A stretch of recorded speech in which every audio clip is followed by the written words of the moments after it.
मेरा नाम है आनंद और आप सभी का स्वागत है हमारे YouTube चैनल Study24 विवेक पे। तो ये आज हमारी थर्ड क्लास है फिजिक्स की, जिसमें हमने 2 लेक्चर्स पहले ही कर रखे हैं। उन 2 लेक्चर्स में हमने देखा कि लाइट ऑफ रिफ्लेक्शन क्या होती है, उससे इमेज कैसे फॉर्म होती है और कैसे कोई लाइट रिफ्लेक्ट होती है। या अवतल के केस में और उत्तल के केस में दोनों हमने केस पढ़ रखे हैं कि इमेज कैसे फॉर्म होती है। तो उसके बाद जो हमारा पोर्शन बचता है उसी को हम आज कंटिन्यू करने वाले हैं। इसमें हम देखेंगे कि उस पे बेस्ड जो न्यूमेरिकल होते हैं उनको कैसे सॉल्व करते हैं और न्यूमेरिकल में हमें किन किन प्रॉब्लम्स का फेस करना पड़ सकता है और न्यूमेरिकल के जो कॉन्सेप्ट होंगे पहले हम आपको वो सिखाएंगे। तो अगर आज आप हमारे चैनल पे पहली बार विजिट कर रहे हैं या अभी तक चैनल को सब्सक्राइब नहीं किया है तो आपसे रिक्वेस्ट है कि चैनल को सब्सक्राइब कर लीजिए। और हाँ, इस क्लास को लास्ट तक जरूर देखिएगा क्योंकि बहुत इंपॉर्टेंट ही आज एक क्लास होने वाली है। और इस यहाँ से न्यूमेरिकल हर एक एग्जाम में आते हैं, इंक्लूडिंग अगर ग्रुप डी की बात करूं तो उनके लिए रामबाण है। यहाँ से 3-4 क्वेश्चन न्यूमेरिकल पूछता है हर शिफ्ट में। तो जो लोग यहाँ ग्रुप डी के हैं, जो लोग ग्रुप डी के एस्पिरेंट हैं, उनका एग्जाम अभी 5th फेज में होने वाला है, तो वो ये जरूर क्लास देखें। और मैं गारंटी लेता हूँ कि यहाँ से उनको 2 या 3 न्यूमेरिकल यहाँ से फंसेंगे। न्यूमेरिकल नहीं फंसेंगे तो उस पर बेस्ड कोई क्वेश्चन पूछ लेगा तो वो आसानी से हो जाएगा। तो ज्यादा टाइम ना वेस्ट करते हुए चलते हैं हम क्लास की तरफ और देखते हैं कि इसमें जो बेस्ड न्यूमेरिकल है उनको कैसे करेंगे। तो न्यूमेरिकल को सीखने से पहले हमें एक चीज ध्यान देनी होगी कि जब हम दर्पण को लेते हैं या दर्पण के केस में इमेज फॉर्म होती है तो उसमें कुछ नेगेटिव पॉइंट होते हैं, यानी कोई डिस्टेंस नेगेटिव ले लेते हैं और कभी पॉजिटिव ले लेते हैं। कभी मिरर इन्वर्टेड बन जाती है, कभी इरेक्ट बन जाती है। तो इस चीज को समझने के लिए हमें एक पहले कॉन्सेप्ट क्लियर कर लेना होगा। तो पॉजिटिव कब लेंगे, नेगेटिव कब लेंगे, ये हम सीखने वाले हैं। ठीक है, तो आप लोग हेडिंग डाल लीजिए साइन कन्वर्जन। क्या सीखने वाले हैं? साइन कन्वर्जन, कि हम कब कोई डिस्टेंस पॉजिटिव लेंगे या कब कोई डिस्टेंस नेगेटिव लेंगे, ये कैसे पता चलेगा। तो सब लोगों ने अपने स्कूल लाइफ में पढ़ रखा होगा कार्टेशियन प्लेन। आज हम इसी को फिर से एक्सप्लेन करेंगे। क्या है कार्टेशियन प्लेन, जो क्लास 9th में सिखाया जाता है आप लोगों को। इस पे क्या होता है कि एक, ठीक है, 2 एक्सिस होती हैं। इसको हम क्या बोलते हैं? Y axis. और ये क्या होता है? हमारा एक्स एक्सिस। ये क्या होता है? हमारा एक्स एक्सिस। तो जब हम देखते हैं कार्टेशियन प्लेन में होता क्या है, जब हम ऊपर की तरफ जाते हैं तो डिस्टेंस कैसे लेते हैं, यानी ऊपर की तरफ जब हम कोई वैल्यू कैलकुलेट करते हैं या मेजर कर रहे होते हैं तब हम उस केस में क्या लेते हैं? उस केस में पॉजिटिव लेते हैं। ठीक है, और जब इधर जाते हैं ईस्ट साइड में तब क्या लेते हैं? इधर भी हम पॉजिटिव एक्स की जो वैल्यू होती है वो पॉजिटिव होती है हमारी। सिमिलरली अगर इस तरफ आते हैं तो इधर क्या होता है? एक्स की वैल्यू जो होती है वो नेगेटिव कंसीडर करते हैं। और जब हम नीचे की तरफ आते हैं तो वाई की वैल्यू क्या करते हैं? नेगेटिव कंसीडर करते हैं। ठीक है, इतना समझ में आ गया। अब हम अगर इसी कार्टेशियन प्लेन में, ये क्या होगा? हमारा ओरिजिन होगा। ये क्या होगा? हमारा ओरिजिन पॉइंट होगा। ठीक है, अब क्या करेंगे? इसी कार्टेशियन प्लेन में अगर हम यहाँ पे एक मिरर प्लेस कर दें, यहीं पे ऐसे एक मिरर प्लेस कर दें जिसका जो पोल है, इसका जो पोल है वो कहां पे होना चाहिए? बिल्कुल ओरिजिन पॉइंट पे होना चाहिए इस प्लेन के। ठीक है, तो कॉन्केव के केस में क्या होता है? जो इसकी आउटर सरफेस होती है वो पॉलिश होती है, तो हम इसको सिमिलरली वैसे ही पॉलिश कर देते हैं। ठीक, अब अगर हम देखें कि इसमें क्या होता है, कोई ऑब्जेक्ट अगर हम यहाँ प्लेस करते हैं तो उसकी इमेज कुछ इस साइड में या इधर बनती है या इससे नीचे बनती है। तो कैसे हम जानेंगे कि इसमें नेगेटिव लेंगे या पॉजिटिव लेंगे? ठीक है, तो वो अभी हम बता रहे हैं। पहले क्या होगा कि हम इसमें देख लेते हैं कुछ नोटिफिकेशंस। ठीक है, थोड़ा इधर, इसमें एक चीज होती है यू क्या होगा? ऑब्जेक्ट की डिस्टेंस, ऑब्जेक्ट या वस्तु की जो डिस्टेंस है वो मिरर से कितनी है उसको किससे डिनोट करते हैं? यू से। ठीक है, सिमिलरली होगा बी क्या होती है कि जो इमेज हमारी फॉर्म हो रही है वो मिरर से कितनी डिस्टेंस पर फॉर्म हो रही है। बी क्या करता है? बी किसको डिनोट करता है? तो मिरर और इमेज, मिरर से जो इमेज की डिस्टेंस होती है उससे हम बी को डिनोट करते हैं। ठीक है, और एफ क्या होता है? तो एफ क्या है? हमारे यहाँ फोकल लेंथ है। फोकस लेंथ है किसकी? मिरर की।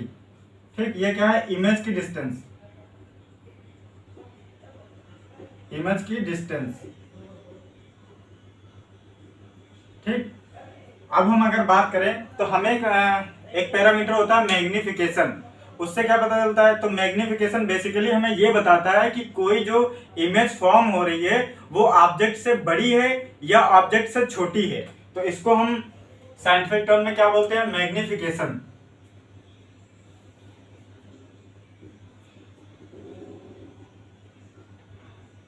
ठीक है, मैग्निफिकेशन को किससे डिनोट करते हैं? तो हम m से डिनोट करते हैं, और इसका फार्मूला क्या होता है? m is equal to height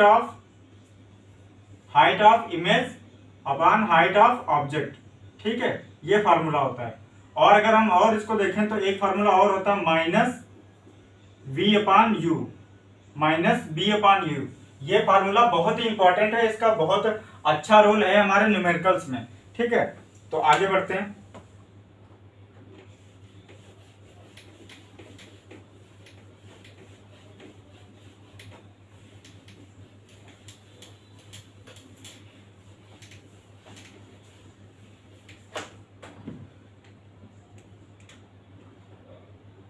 तो ये क्या था? हमारा कोई कॉन्केव मिरर था। ठीक है, फिर से हम इसको ड्रॉ कर लेते हैं। ये क्या है? हमारा कॉन्केव मिरर है।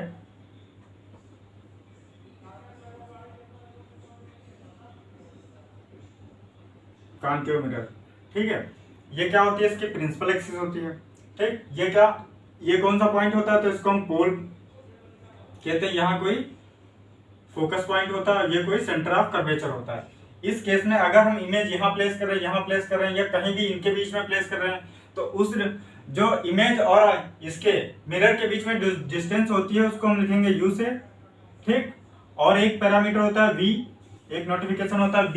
ये क्या है? यानी मिरर से इमेज कितनी दूर बन रही है वो b होता है। और एक होता है स्मॉल f। ठीक है, फिर से रिपीट कर दे रहा हूं। तो स्मॉल f क्या है? जो मिरर हमारा गिवन है, जो मिरर दिया हुआ है, उसकी ये फोकस दूरी है, फोकस लेंथ है। ठीक है, फिर आते हैं m। m क्या है? हमारा मैग्निफिकेशन। और मैग्निफिकेशन हमें यही बताता है कि कोई भी जो इमेज है वो ऑब्जेक्ट से बड़ी फॉर्म हो रही है या उससे छोटी हो रही है। ठीक है, तो इसका फॉर्मूला क्या होता है? HIHO। ठीक, हाइट ऑफ इमेज और अपॉन हाइट ऑफ ऑब्जेक्ट। तो एक ये फार्मूला होता है। इसको अगर हम और एक्सप्लेन करें तो ये होता है माइनस v अपॉन यू, जहां b क्या है? मिरर से इमेज की डिस्टेंस, और u क्या है? ऑब्जेक्ट से मिरर तक की डिस्टेंस। ठीक है, अब हम अगर बात करें तो f क्या होता है? फोकस दूरी होती है। मगर जो फोकस दूरी होती है तो ये अगर हम पूरा ट्रेस करते हैं तो देखा था हमने पहले लेक्चर्स में कि ये क्या फॉर्म हो जाता है? एक स्फीयर फॉर्म हो जाता है। जब स्फीयर फॉर्म होता है तो स्फीयर का क्या होगा? कोई सेंटर भी होगा, तो उसको हम क्या बोलते थे? Centre of curvature. तो सेंटर ऑफ कर्वेचर और जो इसके सेम डिस्टेंस बीच में क्या होता है? Focus length. तो ये फोकस लेंथ है। अगर हम इसको यहाँ से यहाँ तक, इसके आउटर सरफेस तक मिला देते हैं, यानी ये डिस्टेंस, तो ये क्या कहलाती है? Radius of curvature. ये क्या होती है? हमारी रेडियस ऑफ कर्वेचर। ठीक है, तो focus length radius of curvature की कितनी होती है? आधी होती है। फोकस लेंथ जो हमारी होगी दोनों मिरर के केस में, वो कितनी होगी? रेडियस ऑफ कर्वेचर की आधी होती है। ठीक है, यहां तक समझ में आया? ठीक है दोस्तों, आगे बढ़ते हैं। तो ये हमारे थे कुछ नोटिफिकेशन जिनको हमें याद रखना होगा कि u क्या है, v क्या है, f क्या है, m क्या है, इसमें r क्या है, और ये h नॉट और hi क्या है। ठीक है, तो अब हम बढ़ते हैं अपने न्यूमेरिकल्स की तरफ। दोस्तों आते हैं अपने पहले न्यूमेरिकल पे। तो पहला न्यूमेरिकल क्या दिया हुआ है? यदि अवतल दर्पण की फोकस दूरी 10 सेंटीमीटर है तथा वस्तु की दर्पण से दूरी 15 सेंटीमीटर है, तो दर्पण की प्रतिबिंब से दूरी कितनी होगी? ठीक है, तो ये पहला न्यूमेरिकल है फर्स्ट। इसको कैसे करेंगे तो देखते हैं इसको कैसे करेंगे। इसमें क्या क्या दिया हुआ है? तो अवतल दर्पण की फोकस दूरी दे रखी है, कितनी है? 10 सेंटीमीटर। तो पहले हमें नोटिस करना होगा कि हमें दर्पण कौन सा दे रखा है। तो दर्पण कौन सा दे रखा है? अवतल दर्पण है। तो हम बना लेते हैं, कोई यहाँ पे एक अवतल दर्पण है। ठीक, अवतल दर्पण क्या होता है कि उसकी आउटर सरफेस को पॉलिश कर देते हैं। जो इसका रिफ्लेक्टिंग सरफेस होता है वो किधर होता है? सेंटर ऑफ कर्वेचर की तरफ होता है। जो इसका रिफ्लेक्टिंग सरफेस होता है अवतल दर्पण में, वो सेंटर ऑफ कर्वेचर की तरफ होता है। ठीक है, तो ये हमने बना लिया कि क्या है? हमारा अवतल दर्पण है। फिर हम ये क्या होता है? ये इसका प्रिंसिपल एक्सिस होगा, और इस पे कोई ऑब्जेक्ट प्लेस कर रखा है जिसकी डिस्टेंस कितनी दे रखी है मिरर से। मान लो ये कोई ऑब्जेक्ट है, तो इसकी डिस्टेंस कितनी है? 15 सेंटीमीटर डिस्टेंस है। तो ये जो हमें गिवन है इसकी डिस्टेंस ये कितनी है 15 सेंटीमीटर। कहां से? मिरर से। कहां से? मिरर से। ठीक है, अब हमसे पूछा गया है कि दर्पण की जो प्रतिबिंब से दूरी होगी वो कितनी होगी, यानी जो इसकी इमेज फॉर्म होगी वो दर्पण से कितनी दूर पे फॉर्म होगी, ये हमसे क्वेश्चन में पूछा गया है। तो हम देख लेते हैं, यहाँ पे दर्पण की जो फोकस दूरी दे रखी है, तो फोकस दूरी को हम किससे डिनोट करते हैं? एफ से। तो कितनी दे रखी है? 10 सेंटीमीटर। ठीक है, लिख लेते हैं जो डेटा गिवन है। अब यहाँ दर्पण है, अवतल दर्पण है। जब कॉन्केव मिरर होता है, कॉन्केव मिरर होता है, जो उसकी फोकस दूरी होती है वो क्या होती है? नेगेटिव होती है। वो क्या होती है? नेगेटिव होती है। अगर हम कन्वेक्स मिरर की बात करें, कन्वेक्स मिरर में क्या होता है? जो फोकस दूरी होती है वो हमेशा क्या होती है? पॉजिटिव होती है। यानी कॉन्केव मिरर की जो फोकस दूरी होती है वो नेगेटिव होती है, और कन्वेक्स मिरर की जो फोकस दूरी होती है वो हमेशा पॉजिटिव मिली जाती है। ठीक है, तो यहाँ हमें कॉन्केव मिरर दे रखा है, तो यानी कि क्या होगा? इसकी फोकस दूरी जो होगी वो ऋणात्मक होगी, नेगेटिव होगी। ठीक, फिर हमें दे रखा है कि जो वस्तु है उसकी डिस्टेंस कहां से? मिरर से। तो उसको हम किससे डिनोट करते हैं? यू से। और जो वस्तु है वो किधर रखी है? वस्तु है वो फ्रंट ऑफ मिरर है, मतलब इधर है। तो हम जब मिरर से फ्रंट में आते हैं तो उसकी जो साइन है प्लस लेते हैं या माइनस। तो हमने देखा था जब इधर आ रहे थे तो एक्स की वैल्यू किस में ले रहे थे? नेगेटिव। तो यहाँ क्या हो जाएगी? 15 सेंटीमीटर किस में होगा? नेगेटिव में। और एक बात ध्यान रखना, अवतल के केस में क्या होगा कि जो ऑब्जेक्ट की दूरी है वो ऑलवेज नेगेटिव होगी। जो अवतल के केस में जो ऑब्जेक्ट की दूरी है वो हमेशा क्या होगी? नेगेटिव होगी, हमेशा नेगेटिव होगी। आंख बंद करके आपको उसको नेगेटिव लेना है। ठीक, मगर जो इमेज की दूरी होगी वो कभी नेगेटिव होगी, कभी पॉजिटिव होगी। ठीक है, तो यहाँ पे ऑब्जेक्ट की दूरी देखी तो 15 सेंटीमीटर जो नेगेटिव है। अब हमसे पूछा गया है कि प्रतिबिंब कितनी दूरी बनेगा, तो पूछा क्या गया है? v पूछा गया है। तो यहाँ हम फार्मूला लगा सकते हैं 1/f क्या होता है? u plus 1/v। ठीक है, ये मिरर फार्मूला होता है, इसको क्या बोलते हैं? Mirror formula. ठीक है, तो यहाँ 1/f की वैल्यू पुट कर देते हैं, कितनी है? -10। 1/u की वैल्यू पुट कर देते हैं, कितनी है? -15 प्लस 1/v, क्योंकि हमें v फाइंड करना है। ठीक है, तो हम इसको आगे सॉल्व कर लेते हैं। ये इधर है, इसको इधर भेज देते हैं, तो क्या हो जाएगा? -1/10। ये इधर आएगा तो प्लस में 1/15, इधर क्या हो जाएगा? 1/u। ठीक है, जब इसको और आगे हम सॉल्व करेंगे, इसका एलसीएम लेके सॉल्व करेंगे तो हम देख पा रहे हैं यहाँ कितना हो जाएगा। नीचे अगर एलसीएम 30 ले लें, नीचे कितना एलसीएम ले लें? 30। तो जब इसको सॉल्व करेंगे तो यहाँ कितने से कट जाएगा? 3 टाइम। तो यहाँ हम मल्टीप्लाई कर देते हैं 3 से, तो माइनस का 3 हो जाएगा। और इसको कितने टाइम कटेगा? 30 15 से, तो 2 टाइम। तो ये क्या हो जाएगा? प्लस का 2। इधर क्या होगा? 1/v। तो हम यहाँ से देख पा रहे हैं कि जो 1/v है वो कितना निकल के आ रहा है? -1/30। -2 से जब प्लस करेंगे इसमें तो क्या बचेगा? माइनस का 1 और नीचे क्या है? 30। तो v की वैल्यू कितनी निकल के आ गई? -30 सेंटीमीटर। ठीक है, तो इस तरीके से हम इसको कैलकुलेट कर सकते हैं। अब इसमें क्या कहा गया है कि प्रतिबिंब की दूरी कितनी होगी? तो प्रतिबिंब की दूरी कितनी है? -30। तो कौन सा ऑप्शन सही है? Option B. या माइनस का मतलब क्या है? यहाँ पे एक बात समझ लेते हैं कि माइनस का मतलब क्या है। माइनस ये दर्शाता है कि जो इमेज बनेगी वो किसके? मिरर के सामने बनेगी। इमेज जो बनेगी वो मिरर के सामने बनेगी, और सामने बनेगी यानी रियल में बनेगी। तो कैसी होगी? इमेज कैसी होगी? रियल होगी। और जो रियल इमेज होती है वो हमेशा कैसी होती है? इन्वर्टेड होती है, मतलब उल्टी होती है। तो ये भी आपसे क्वेश्चन में पूछ सकता था कि मिरर की कंडीशन कैसी होगी। तो इमेज की कंडीशन कैसी होगी? तो इमेज की कंडीशन कैसी होगी? वास्तविक बनेगी, उल्टी बनेगी, और कहां बनेगी? तो मिरर के सामने बनेगी। ठीक है, समझ गए? आगे बढ़ते हैं। तो देखते हैं अगला क्वेश्चन क्या है। तो अगला क्वेश्चन में कहा गया 36 सेंटीमीटर वक्रता त्रिज्या वाले अवतल दर्पण से वस्तु के आकार का 3 गुना एवं सीधा प्रतिबिंब बनता है, वस्तु की स्थिति क्या होगी? ठीक है, तो क्वेश्चन वाह आओ हमने के देखा है जाके सर जी से थोड़ा मिला है जाके। नहीं अच्छा है। और बताइए सर। और बताइए सर। सब बढ़िया है। कंटिन्यू चल रही है क्या? हाँ चलो खत्म हो जाए। चलो हम खत्म कर लेते हैं, 4-5 क्वेश्चन है उसके बाद। ठीक ठीक। बैठ जाओ फिर। ठीक हो फिर।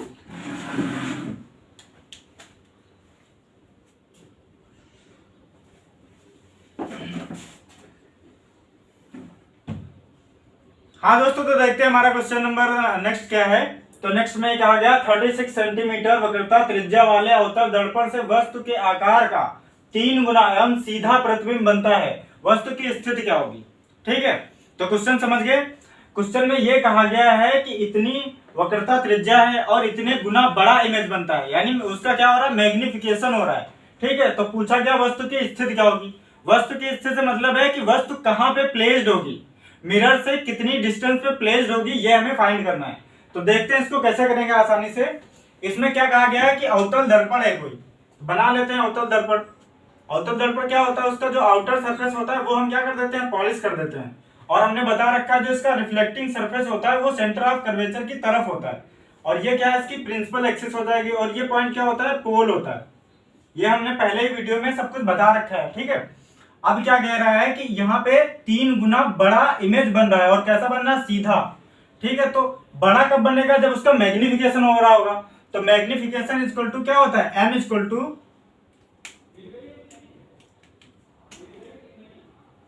इक्वल टू क्या लिखते हैं, height of image upon height of object, या इसको और हम देखें दूसरे टर्म्स में क्या होता है, तो माइनस v अपॉन यू।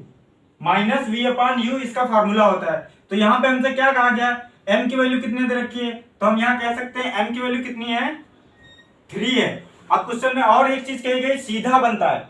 सीधा बन रहा है प्रतिबिंब, यानी रियल होगा। जब रियल होता है तो मैग्निफिकेशन की वैल्यू किसमें होती है, प्लस में होती है।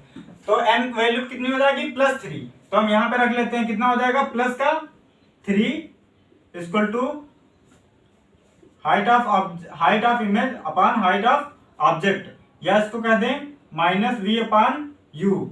ठीक है, अब हम इसको और इसको इक्वल कर लेते हैं, तो यहां से क्या हो जाएगा, minus v upon u equal to कितना हो जाएगा, 3। अब यहां से v की वैल्यू निकालना चाहें तो v इक्वल टू क्या निकल के आ जाएगा, -3 टाइम ऑफ u। ठीक, यहां तक समझ गए। अब जो मिरर का फार्मूला होता है वो हमने क्या बता रखा है, तो मिरर का फार्मूला होता है 1/f इक्वल टू क्या होता है, 1/f equal to 1/u plus 1/v। ठीक है, तो हमें f दे रखा है, इसमें f कैसे निकालेंगे, जो यहाँ पे वक्रता त्रिज्या दे रखी है। ठीक है, उससे क्या निकल जाएगा हमारा f का रिलेशन और वक्रता त्रिज्या से क्या होता है, तो वक्रता त्रिज्या का आधा क्या होता है, फोकस लेंथ होती है। तो हमें कितना दे रखा है, 36। इसको हम डिवाइड करेंगे 2 से, तो कितना निकल के आ जाएगा हमारा 18। अब दर्पण दे रखा है हमारा अवतल, तो अवतल दर्पण की जो फोकस दूरी होती है वो क्या होती है, हमेशा नेगेटिव होती है। तो माइनस का कितना हो जाएगा, 18 सेंटीमीटर। ठीक है, यहां तक समझ गए। अब हम सारी वैल्यू क्या करेंगे, फार्मूले में पुट कर देंगे, वहां से क्या निकाल लेंगे, यू निकाल लेंगे। ठीक, तो 1/-18 यू 1/u। अब यहाँ पे v की वैल्यू हम क्या करेंगे, u के टर्म्स में पुट कर देंगे, तो क्या हो जाएगा 1/-3u। ठीक है, ये जो माइनस लगा है वो इस प्लस को क्या कर देगा, माइनस। तो हम यहाँ से कैलकुलेट कर लेते हैं। पहले हम इस तरफ एलसीएम लेते हैं, तो इस तरफ क्या ले लेते हैं, 3u। एलसीएम क्या ले लेते हैं, 3u। तो यहाँ मल्टीप्लाई करेंगे तो कितना हो जाएगा, प्लस का 3 और इधर माइनस क्या हो जाएगा, u। ठीक है, तो यहां से हम देख पा रहे हैं कितना निकल के आ जा रहा है, ऊपर कितना निकल के आ रहा है, प्लस का 2, नीचे कितना आ जाएगा 3u। अब इधर क्या दे रखा है, माइनस का 18।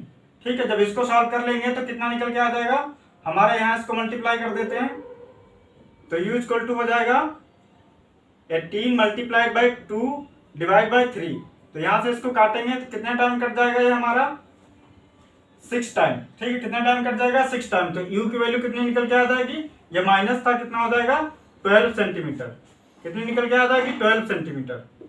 ठीक है, तो यहां से हम देख सकते हैं कि वस्तु की स्थिति कहाँ होगी, तो मिरर के क्या होगा, मिरर के सामने प्लेस्ड होगा, और कितनी डिस्टेंस पे होगा, तो 12 सेंटीमीटर पे प्लेस्ड होगा। तो ऑप्शन नंबर कौन सा राइट है, तो ऑप्शन नंबर यहाँ पे नेगेटिव यही दर्शा रहा है कि जो इमेज जो डिस्टेंस है वो क्या है, फ्रंट ऑफ मिरर है, तो नेगेटिव इसी साइन को दर्शा रहा है। तो हमारा ऑप्शन नंबर कौन सा सही होगा, सी सही होगा। बढ़ते हैं अगले क्वेश्चन। तो चलते हैं अगले क्वेश्चन की ओर। अगले क्वेश्चन में क्या कहा गया है, एक वस्तु को 40 सेंटीमीटर वक्रता त्रिज्या वाले उत्तल दर्पण के सामने अनंत पर रखा गया है। ठीक है, दर्पण के पीछे बना प्रतिबिंब कितनी दूरी पर है ये हमें बताना है। यानी जो प्रतिबिंब बन रहा है वो डिस्टेंस कितनी है उसके बीच में, मिरर और प्रतिबिंब के बीच में, ये हमें फाइंड करना है।